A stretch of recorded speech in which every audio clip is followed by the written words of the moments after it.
Senior صحافی اور تجزیہ کار سہیل وڑائچ نے کہا ہے کہ عمران خان کی جانشینی کی دوڑ میں بظاہر علیمہ خان نے اپنی تیسری بھابھی بشرا بی بی عرف پنکی پیرنی کو شکست دے ڈالی ہے۔ ان کا کہنا ہے کہ 26 نومبر کے لانگ مارچ کے دوران بشرا کے غلط فیصلوں کے نتیجے میں نہ صرف عمران خان کی اسٹریٹ پاور ختم ہو گئی بلکہ پنکی پیرنی کا سیاسی کیریئر بھی ختم ہو گیا۔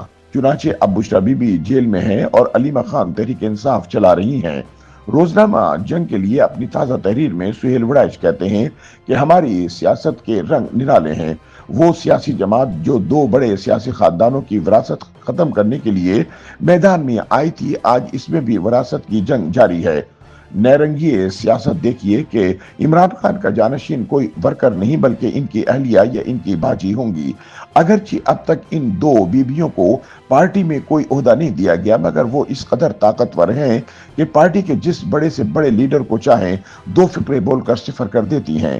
یہ دونوں زبان دراز اور بد لحاظ بیویاں جسے چاہیں عزت دیتی ہیں اور جسے چاہیں ذلیل کر دیتی ہیں۔ ان کے مطابق حالات اور قرائن بتا رہے ہیں کہ خان کی جانشینی کی دوڑ میں علیمہ باجی اپنی تیسری بھابھی بشرا بی بی عرف پنکی پیرنی سے بہت آگے نکل چکی ہیں۔ علیمہ باجی کا اوورسیز تنظیموں اور مالدار لوگوں سے بہت گہرا تعلق بن چکا ہے۔ ایک وقت تھا جب خان کی باجیوں کو بشرا بی بی کے سامنے چپ کرا دیا جاتا تھا۔ علیمہ باجی خان کے قریب تو بہت ہیں، تاہم وہ انہیں ڈانٹ کر بھی اپنی بات منوا لیا کرتا تھا۔ تب بشرا بی بی کے سیاسی فیصلے مانے جاتے تھے اور ان کی روحانیت اور فراست کے سامنے سب زیر تھے۔ پھر نومبر آ گیا جب بشرا بی بی کی قیادت میں اسلام آباد کی طرف خان کی رہائی کے لیے شروع ہونے والا لانگ مارچ 26 نومبر کی رات انجام کا شکار ہوا۔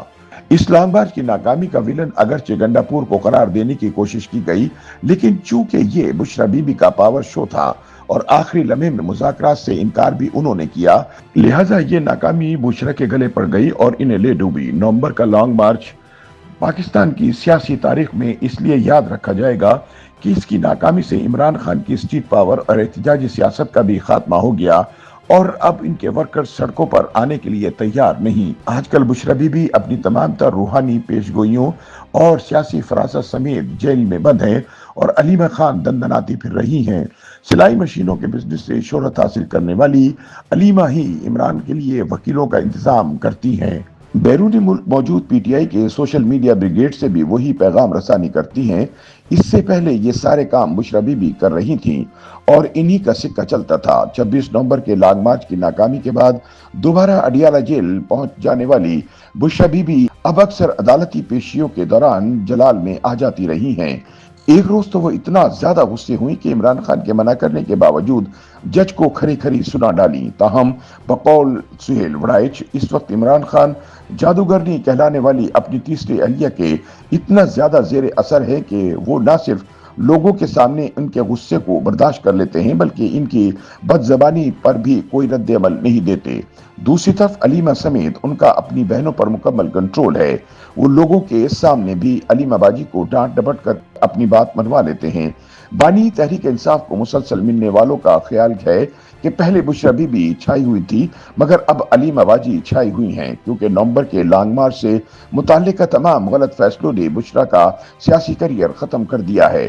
سہیل وڑائچ کے مطابق اڈیالہ جیل میں عمران اور ان کی اہلیہ کے خلاف کرپشن کیس کی کارروائی سننے والے ایک سیاسی قیدی نے بتایا کہ خان کا بشرا سے رویہ حد درجے احترام اور احتیاط کا ہوتا ہے۔ تاہم حیران کن امر یہ ہے کہ بشرا کا رویہ حکومت کے خلاف خان کی نسبت زیادہ جارحانہ ہوتا ہے، جبکہ وہ انہیں ٹھنڈا کرنے کی کوشش کر رہے ہوتے ہیں۔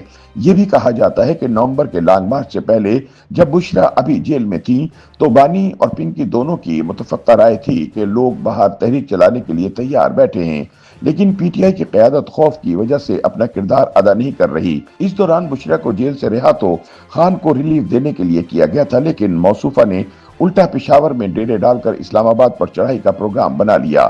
سینئر صحافی کا کہنا ہے کہ بشرا نے یہ منصوبہ بنایا تھا کہ اگر لانگ مارچ اسلام آباد پہنچ گیا تو پھر کسی صورت حکومت عمران کی رہائی نہیں روک پائے گی، کیونکہ لوگ اٹھ کھڑے ہوں گے اور ریاست بے بس ہو جائے گی۔ چنانچہ بشرا نے کلثوم نواز کی طرح سیاسی رول ادا کرنے کا فیصلہ کیا تاکہ اپنے شوہر کو جیل سے نکلوا سکیں۔